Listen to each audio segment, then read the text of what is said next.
Hello, everyone. My name is Chris, and welcome to the East Whittier Middle School Instrumental Music Program YouTube House of Horror channel.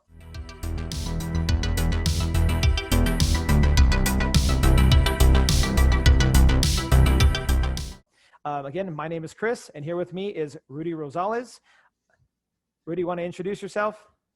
Hey everyone, my name is Rudy, and I'm a haunted house builder with Chris and a scarer, and really excited to share with y'all some of the things that we've done in the past, some insights, and just have Chris get in my head a little bit and really pull some tasty nuggets, hopefully tasty nuggets out for you all. For sure. I'm super excited to have Rudy here with us today. Rudy's been involved with the House of Horror for a while now. He's definitely has just an awesome creative mind for all things scary. Last year in the Carnival of Fear, he actually had the last room of the event, and he did an excellent job with it. So Rudy, you want to talk a little bit about how did you get involved with the House of Horror, and how many years have you been a part of the event? Yeah, so I started like a lot of other parents with my child being in Mrs. Carnahan's music program, and during the 6th grade year, we didn't really know about it. And then the 7th grade year, my youngest son, Pablo, told me to go to a meeting. He didn't have any information. Like, Dad, Mrs. Carnahan said you have to go. It's like, all right, so I go. And it just so happened to be this House of Horror parent meeting, one of the first planning meetings. And I went and I heard about what was happening. And then Cassie got a lot of us. Cassie kind of talked to me and said, hey, this is, are you interested? I'm like, no, I'm not really interested. I'm just here to learn. And she goes, do you like Halloween? I like Halloween. Goes, great. Hey, everyone, this is Rudy. He's going to take a hallway. He needs help. And that was it. Like I was hooked, and I've been a part of the program for about 5 or 6 different haunted houses over the years. My oldest being a part of the music program for a few years, and then my youngest now being a part of the program for a few years, and me sticking around for a year after. And so it's been great. And those are like I think about 5-6 years I've been in the program. So you were one of the Cassie's people that got voluntold, right? Yeah, exactly. Yep. So you kind of been off and on for a span of years, but about 5 or 6 haunts is about how many times you've actually helped with the HOH, correct? Yes, sir. For sure. That's awesome. Well, you definitely have, you put out great rooms. I can attest to that. You always have one of the scariest and best rooms of the entire event. So looking forward to seeing what you have, what the planning process is involved with having one of those scary rooms. Mm-hmm. So I know that was kind of how you got roped into the HOH, but when did your love for Halloween and all things scary begin for you? Yeah, it's always been there, man. I think my father, he was an artist and a classic horror guy, right? So I grew up watching the Halloweens and the Friday the 13th and all those classic slasher movies, and not just sporadically, like every day. it was a thing where Halloween came, we had a marathon. The weekends came, it's time to bust out the Legos and put something on while I'm working. And since I was little, there's always been the horror and the scary stuff, in the background, and then also the creative stuff. My mother and my father, they allowed me to have exposure to things. Sometimes things kids shouldn't be exposed to. Like I said, some of those scarier movies, sci-fi is a huge element that kind of drew me in from the very beginning. Some of my favorite books are sci-fi books, and some of my favorite movies are sci-fi movies. And it's always been around, man. And it's funny that you ask, like, hey, Rudy, when did this start? What was it like? Because some of my Halloweens, I've actually designed a lot of my costumes for a lot of the years.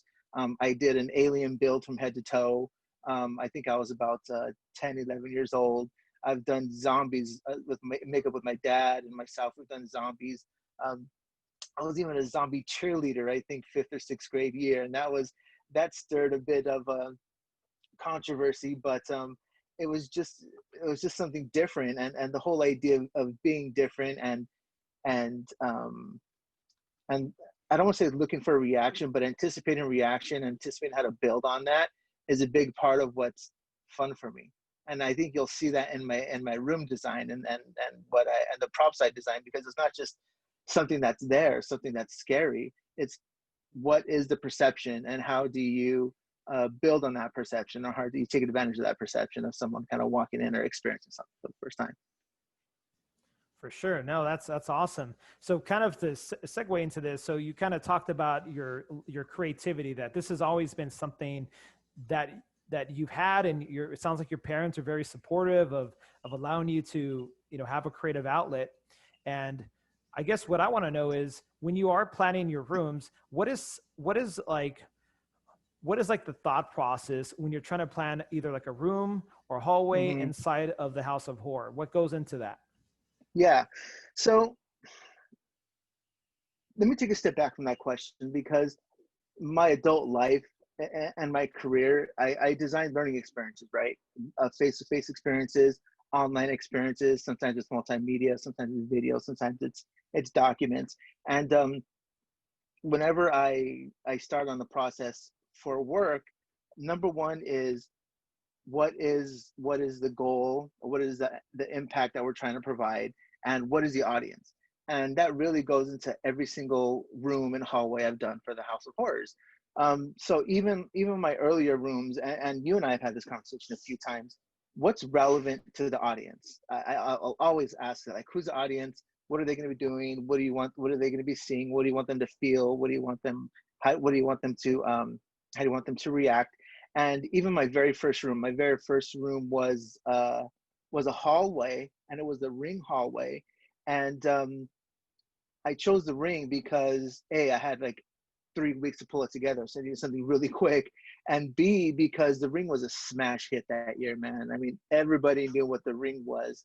And the opportunity to consider the experience, right? Someone's walks into a room. Um, at me never being a part of a House of Horrors, I didn't know what to expect. So I always thought, we have a room, we have space, I have a long space. What do I do to what do I want people to do when they walk in? What I want them to experience in the middle? What I want them to experience at the end? Really guided my development of that specific room to have a big focal point, which is if you remember the Ring movie, there's that video playing of the gal coming out of the well and all those grotesque scenes, and the audio that went along with it was a huge creep factor. And having that displayed, and not just displayed on a small monitor. This thing was 10 foot by 8 foot in a hallway, and it took up the whole hallway. I got complaints from some of the other rooms that it was lighting up their room, and they had to put barriers up. And some of the other gals, they gave me some dirty looks. But I couldn't fold. I couldn't change that design, because I knew the second they saw that, their focus is there, and there's so many opportunities for other scares and other elements to come in. And that was just a great room. I got such incredible feedback on that. And to tie back into your question of, hey Rudy, what is your thought process? That example that I gave really is a thought process. What is the experience? What is the impact? And what is the audience? And pulling something that's really relevant to them. Those are all things I consider in every single room I've done. That's awesome. No, I mean, that makes sense. So like, it sounds like what you're saying is, you want to have a beginning, you want to have a middle, and your end. It's like, whether it's a hallway, it's a room, you're telling a story, right? Mm-hmm, Sometimes mm-hmm. depending on the year, I know like more recently, for the past 4 or 5 years, there's actually been a theme of the House of Horror, and each room is kind of like tells a story within that theme. Prior to that, it was more pick your idea and go with it. Yeah, But no matter they're free what, for all of that. Mm-hmm. exactly. But no matter what, it sounds like you're telling a story. And I really like what you said. We talked about it before. I really love when you say keeping it relevant.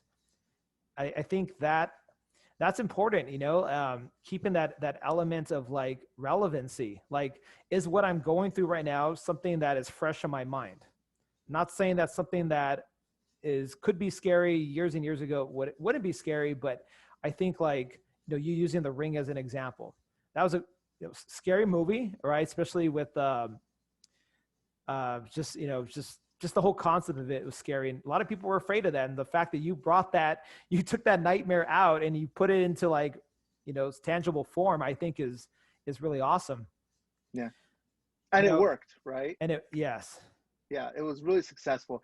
Even and I love the fact that you mentioned elements, because it wasn't just the video. It was the gal in the chair. It was the wig. It was the dress. We even had my son at the time. He was 3, 4 years old, running around in his underwear with white makeup and blacked out eyes and crawling around on the floor, scaring the living daylights out of people. Not just kids, adults too.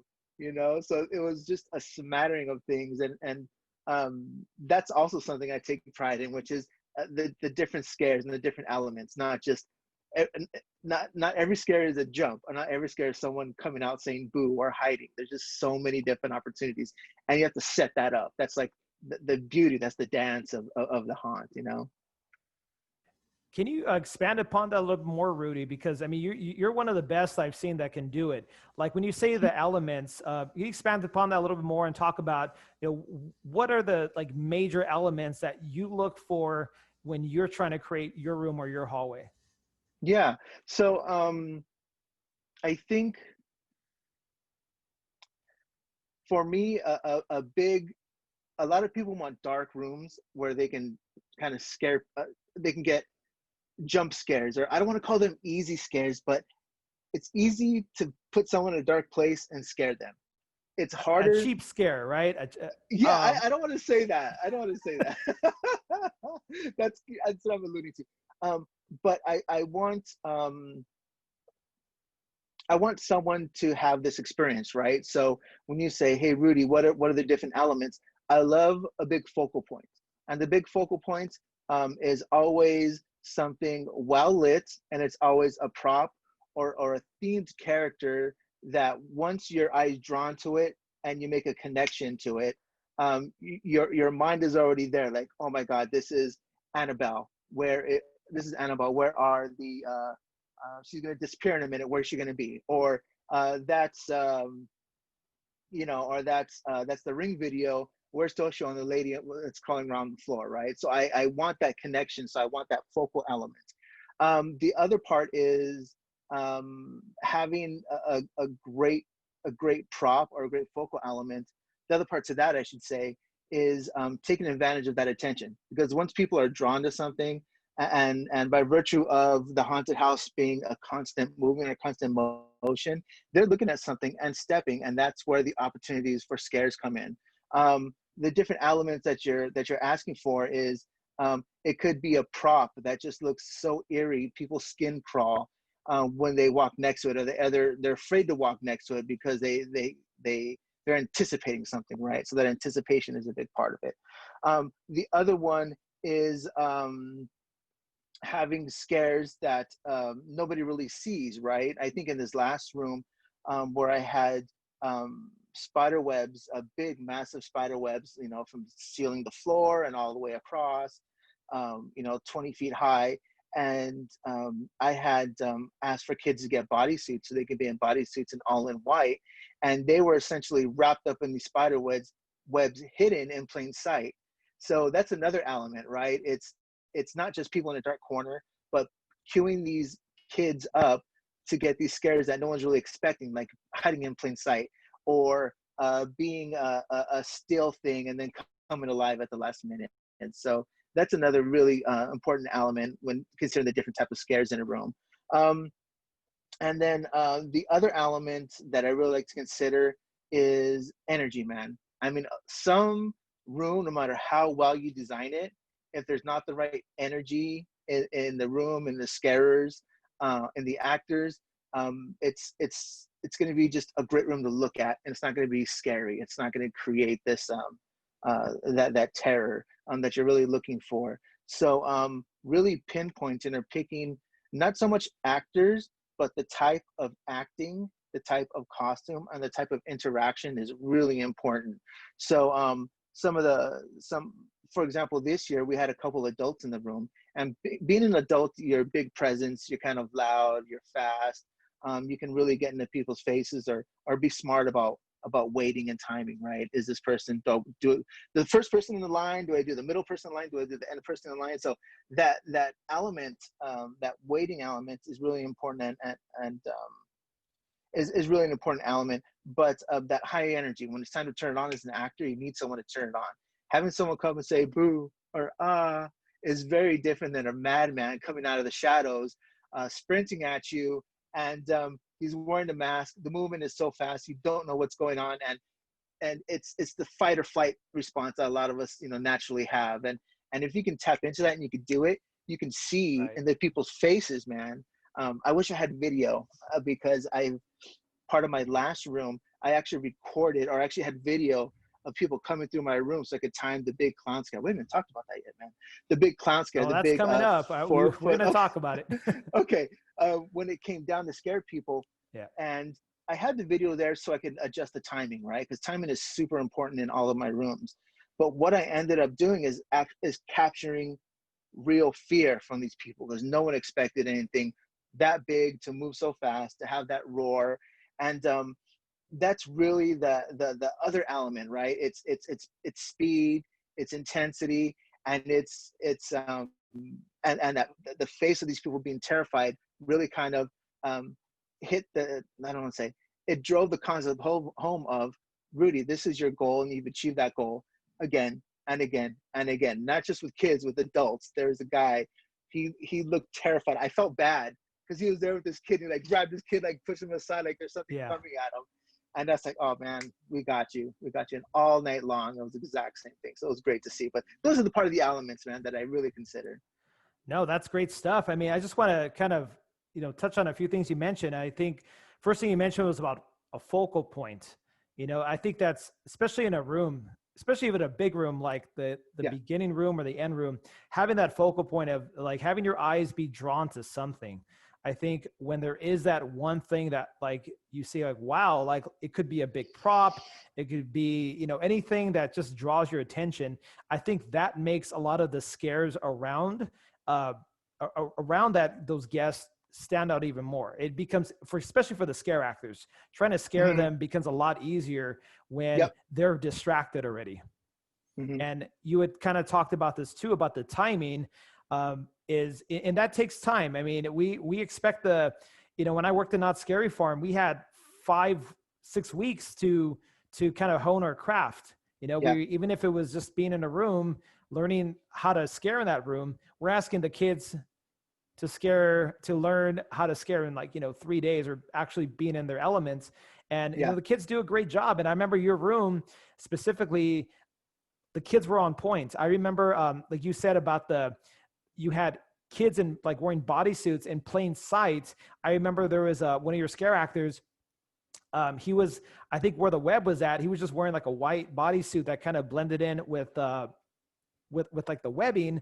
And Mm-hmm. I remember just kind of like peeking in through the curtain, just kind of seeing what was going on.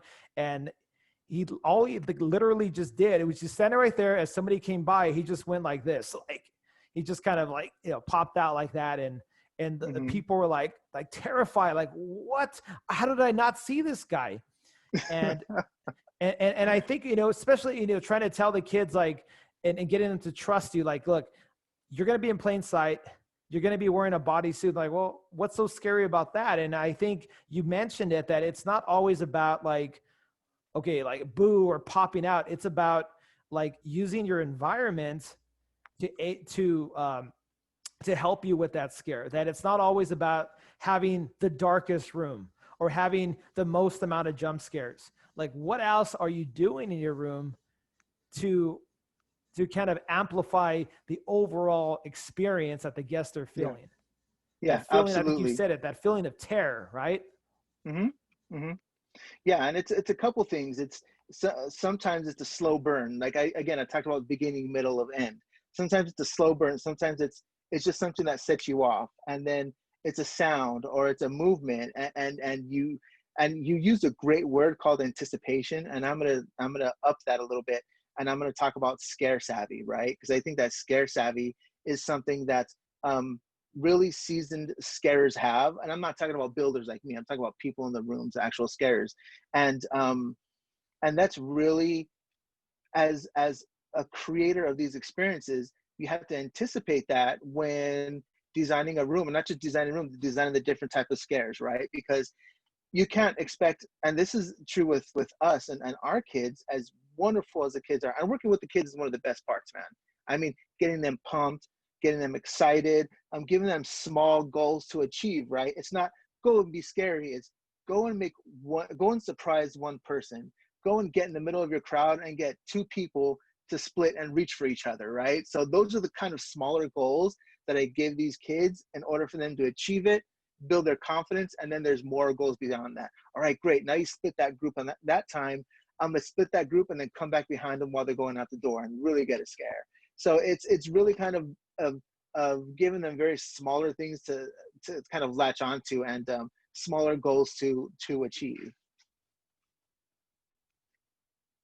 Sorry, I was muted. Now, I think Rudy, I think you said it really well. I mean, you're one of the the leads of the rooms that you really dedicate yourself 100%. I mean, you're in the room, you're coaching them, and I think that constant coaching and presence that you have in your room, I mean, that goes a long way. I mean, because the kids, they respect you. You know, they obviously see that you've created this awesome room or this hallway, and I think they really take ownership of the room when they see that you care, that you're there, you're coaching them. Hey, you know, you did this really well, but hey, what if we try this? And like, you know, you're super positive with the kids, and I appreciate that. You work great with the kids, and the kids, they listen to you. And I see like the progression then from the time they first start off in your room to the last night. I mean, they're on point. You know, the level, the intensity that you get the kids to perform is awesome.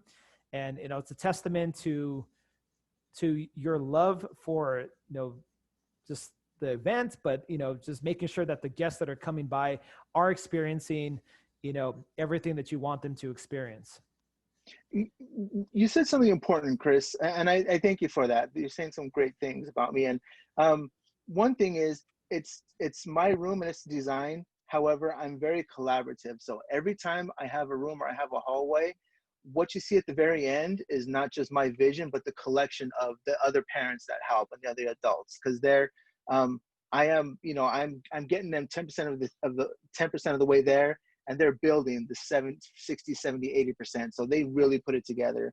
And every single parent helper that I've had, I always thank them and to get their due, because it's nothing without them, right? The other thing that you're talking about is working with the kids.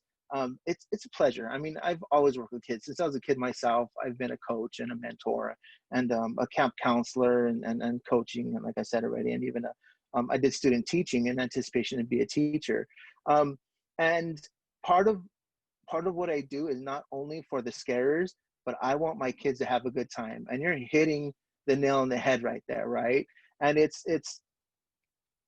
and one thing you're not saying is, Rudy, you're pretty darn tough on your kids, because I am tough on my kids in the room, you know, only because I know what it takes to get them at the very minimum happy to be there, and at the maximum excited and pumped to be a part of creating this experience, right?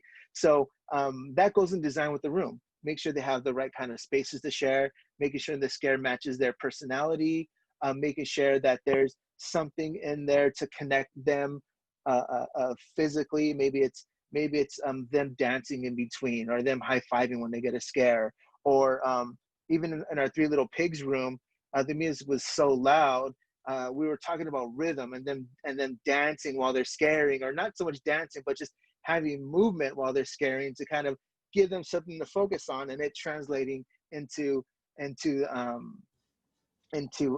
interaction with the audience. So the kids, as much as I love to design for the audience, the kids are a big consideration. And like you said, I think it comes across in the room, because I've never had anyone quit. I've never had anyone tell me they can't do it and then think that at the end. You know, we've always had this progression of, yes, you can. This is how you do it. You're not comfortable? Okay, stand back with me and watch. Okay, are you ready?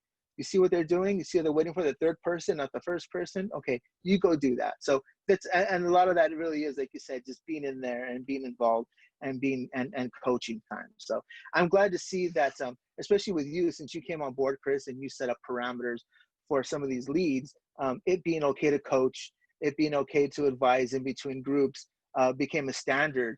And I think the quality of scares have really come up since then. I appreciate it. And I wanted to say, Rudy, I know you have a background of coaching. I know you coach football, right? Mhm.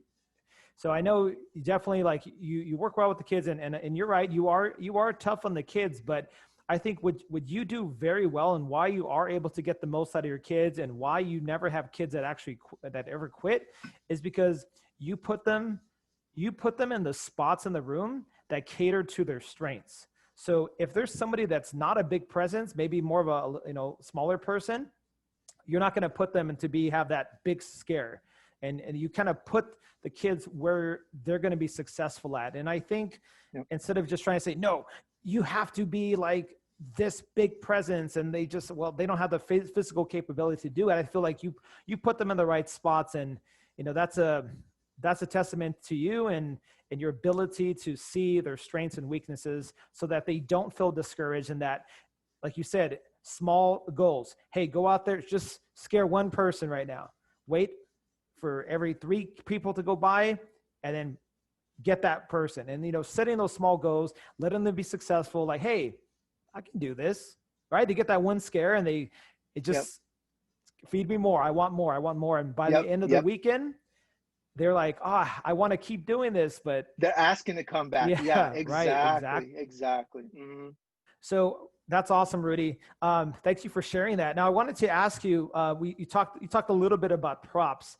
I want to know, what is the craziest, most elaborate prop you have ever built? For House of Horrors or just in general? Yeah, it's in general.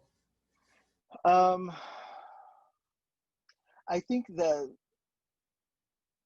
one for this last haunted house, the big clown, and I'm gonna try to get you pictures, Chris. Maybe you can interject them into the video Oh yeah, post for sure, editing. for sure. Yeah. But there was a 4 to 5 foot clown head that stood about, I think it was 16 to 18 foot tall, and it had a mouth that opened.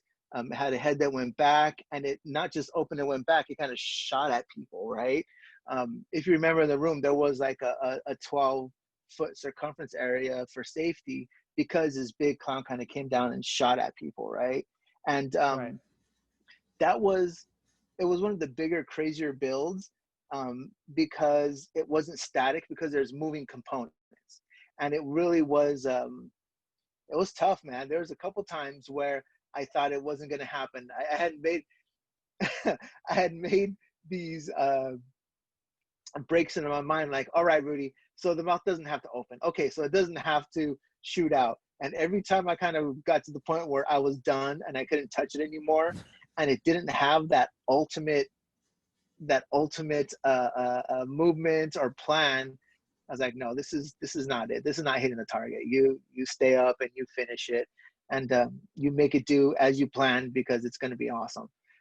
So that was the biggest one, the biggest prop that I've done.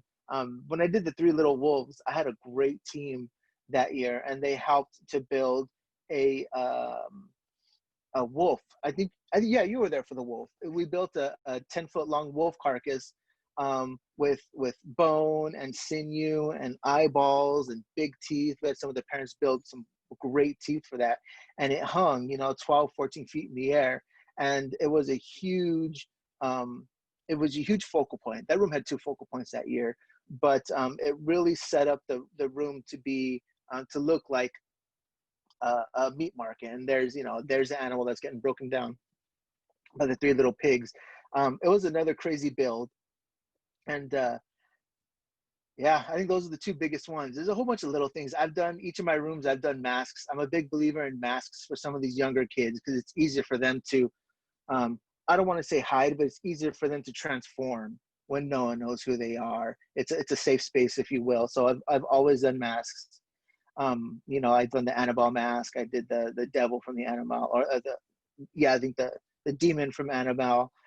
When I did the UFO, I did the alien UFO crash sites. I made a series of alien masks for that as well. So yeah, I think the bigger builds I shared, and the smaller builds, it's what's fun for me, right? And I always take on more than I can chew, and I'm always late and up late and building and stuff, but man, it's crazy fun, man. No, you always had great builds. I remember specifically in 2018, you had the big wolf carcass just kind of hanging there, and I remember you guys were trying to figure out how are we going to hang this thing so that it's safe, that it's not going to fall over. And I Yeah. think that was like the focal point, right? You go into the room and right away, boom, there's just like big old wolf carcass just kind of hanging there. So I know that definitely drew my attention. But what I did want to ask you, if you want to elaborate a little bit more, the puppet, the clown puppet you had last year, the one that, you said that popped out at the guest, you had a pretty elaborate configuration. In fact, you want to tell everybody that you actually couldn't even see the actual people coming through without a camera, right? You want to explain that a little bit more?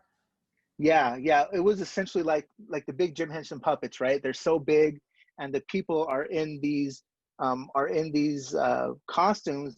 They don't even see. They're relying on sound or relying on cameras to see what's going on around you. And the mechanism that I created, actually, my son Pablo, he's an engineering student. He helped me with it. Um, it was all done. It was all done by hand, and at first, I think the first night, it was really just me relying on the screens from my room to time. And then night 2 and 3, it's like, forget this. I need to hone this down, right? And I actually set up, like you said, a camera in order to see. And there was a point.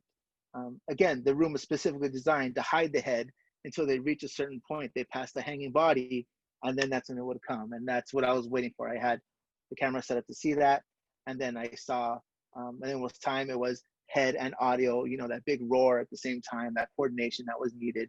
So I didn't see a lot of it. And another tough part for me, which is for that room, I actually wasn't able to do a lot of coaching in there, but you had actually queued up the kids so well, dude, with some great training.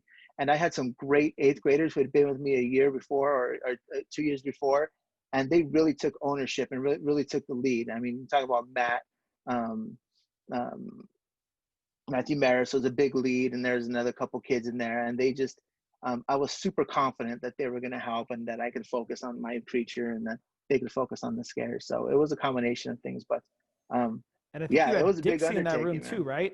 You had That's right. We had that adult a in there too, and he took the lead when he was there. And even before Dixie, I'm proud to say, man, when it was just the kids, they were doing pretty darn great. And Dixie just added, gravy onto that delicious meal. He just made it so much better. Yeah, and kudos to you for developing that, and kind of going back to your elements of like having multiple senses. It wasn't just like this clown puppet, coming at you. You paired that with the sound, and I think that sound that kind of came with that kind of, like what the heck? Like all of a sudden, there's this clown coming at you, and there's this loud sound. At the same time, it was like a roaring sound, I believe, right? Yep. Correct me if I'm wrong. Yep. Hmm. And the fact that you're doing all this was just being able to, you're behind a wall and all you can see, is the people coming by from a camera. So uh, I know we appreciate all the hard work and late nights putting into your props, but they're definitely valued and have been really awesome. So thank you for that. Thanks, Um, man. so I think we've, want to talk a little bit more about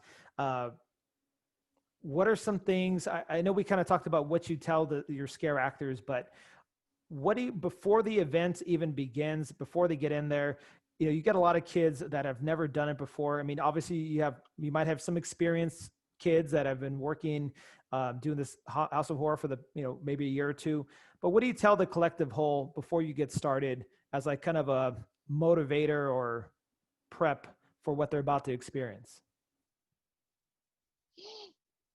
That's a good question. Um,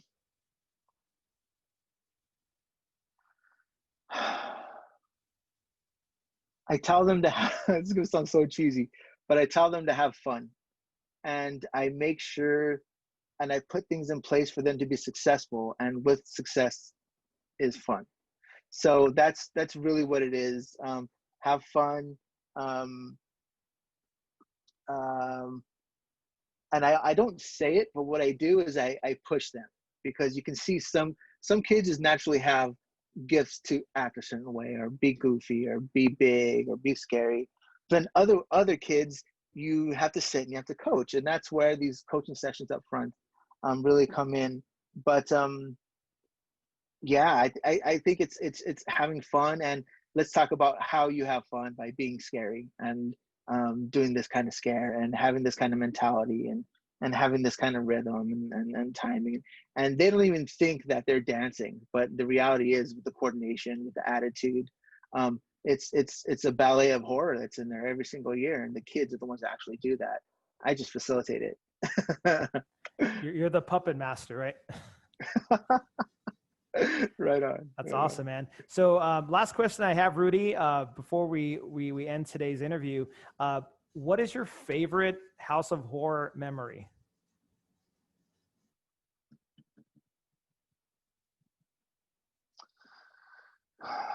Wow, I've never had a chance to stop and think about it. I'm sure you have a lot, but if there's I one or do. two, or just something that stands out to you. Yeah, I do. I I think that the camaraderie that the kids build is really, really important. I remember, I don't know if it was this year or the year before, where there were, my son wasn't able to make it one night. He was playing football and he wasn't able to make it one night. And I told the kids, Diego's not going to be here, guys. We're going to have to scare without him. And we were scaring, and his mom was able to drop him off. And he came running into the gym, and he put his mask on, and he was dressed. And then he waited for the crowd to go through, and then he came in, and then the whole room lit up. And I was like, Diego's here. And I remember thinking, wow, that's not me driving the camaraderie or excitement. That's the kids driving the camaraderie or excitement themselves. And by virtue of the work that we've done, the weeks and the days ahead of time, they've built this relationship, and they're relying on each other. They're feeding off each other, and they're looking for each other. And that that really makes it worthwhile, because the kids are the focus. That was one of my best memories. All those kids coming together and just being so happy to see each other and just killing it the rest of the night. No, you bring up a good point, Rudy, and I appreciate you sharing that. I remember because I was fortunate enough to be able to kind of just go through any part of the maze at any point in night. I mean, I was in costume, but kind of my goal is I wanted to make sure that all the rooms were doing what they needed to do, that the kids were being scary, that, making sure everything was kind of flowing. And I remember kind of going with what you're saying about the camaraderie. I remember seeing the first room last year, the very first room, that was the clown room. And I remember just being behind the curtain, just watching to see, like, making sure, the kids are doing what they need to do. And it was the second night. It was it Saturday night. I remember that group of kids did an excellent job. They scared the heck out of the group that came through. Like I think one kid even got floored. He fell on the floor because he was so scared. And that group left. And I remember as that group left, that group of scare actors in that room, and this is a mix of kids that didn't even know each other. There was high school kids in there. There was middle school kids in there. They didn't know each other well. Okay. And right after that, they all congregated to the middle of the room and basically did a huddle, like a football huddle. Yep. And we're like, that's awesome. They were encouraging each other, like, awesome, man. That's a nice scare, dude. That was so good. Hey, how about this? Let's try this. And they're talking about, hey, why don't you go here? Hey, I want to try this. So when I pop out, and then they get startled, and right after you come here, and I kid you not, I watched for a couple of rounds of people come through, and every single time that a group came through, they would come together and say what worked and what didn't. It was amazing. And that was not me prompting at all. That was it was awesome. Kind of like what you were saying, unscripted, unprompted, and just saying that the camaraderie that the kids have for each other, that, and this is a testament to the music program too, them developing that sense of camaraderie and hard work and dedication to being a great musician. And, that translates to not just obviously being a good musician, but other aspects of their lives. And hopefully, that's something that when the kids do go through the music program, that's something that they carry with them, that it stays with them, and that they apply to all aspects of their life, regardless of whether they stay in music or not. And, you know, and I think that's why we all kind of stick around. Besides for, I mean, I love, obviously I love Halloween and all things scary related, but uh, I believe in the music program, and I believe in the memories and the foundation that the kids are getting.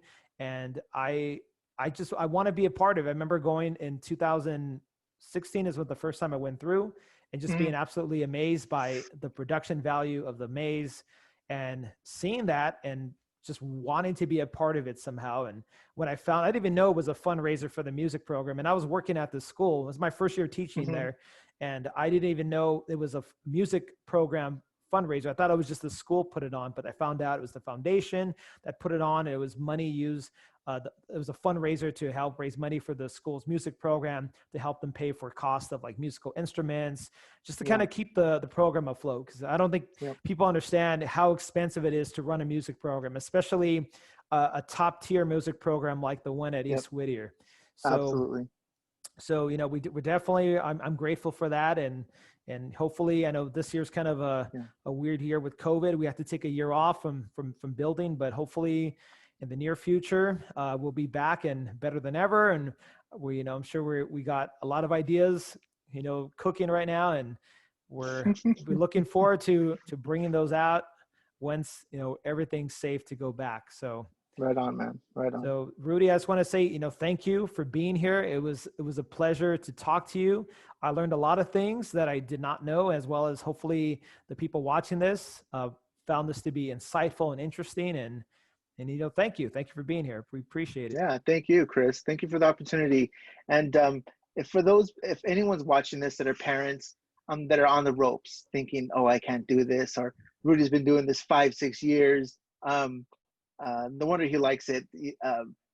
Don't think that you have to have this big building toolkit or experiencing toolkit.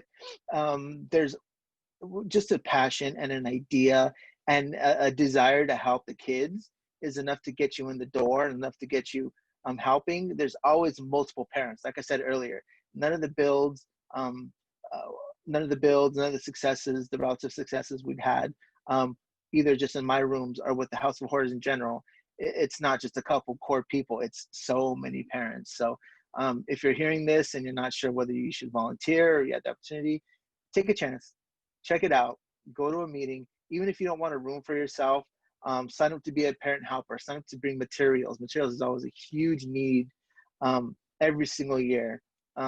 Materials, skills, sewing, building, metalworking, things like that. If you think that you can provide some kind of value, show up and jump in. You will have fun. You'll make friends. Like Chris and I are friends now, and some of the other parents are friends now.